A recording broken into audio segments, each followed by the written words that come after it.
அனைவருக்கும் அற்புதமான காலை வணக்கம். உங்களின் ஒருவன் பி சுரேஷ்குமார். தினம் ஒரு திருக்குறள். இன்றைய திருக்குறள் அதிகாரம் தெரிந்து தெளிதல். ஆங்கிலத்துல த செலக்ஷன் அண்ட் கான்பிடன்ஸ் சொல்லுவாங்க.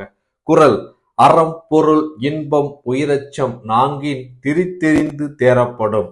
குறளின் விளக்கம்: அறவழியில் உறுதியானவனாகவும் பொருள் வழியில் நாணயனாகவும் இன்பத்தை கண்டு மயங்காதவனாகவும் தன் உயிரை கண்டு பயம் அற்றவனாக இருப்பவர்களை பார்த்து பணியில் அமர்த்த வேண்டும் என்கிறார். அழகா சொல்லியிருக்காரு பாருங்க.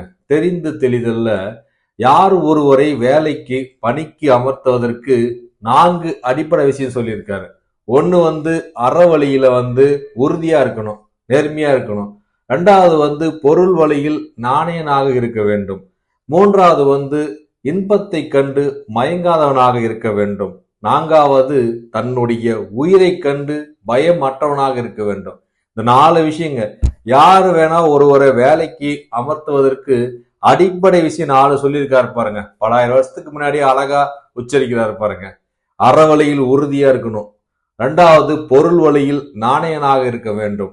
3வது எந்த ஒரு இன்பத்தை கண்டு மயங்காதவனாக இருக்க வேண்டும்.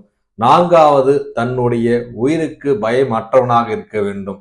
இந்த 4 அடிப்படை விஷயத்தை பார்த்து யாரு வேண்டுமானாலும் பணிக்கு அமர்த்தலாம் இக்குறளை பின்பற்றி. மீண்டும் திருக்குறள்: அறம் பொருள் இன்பம் உயிரச்சம் நான்கின் திரித்தெரிந்து தேரப்படும்.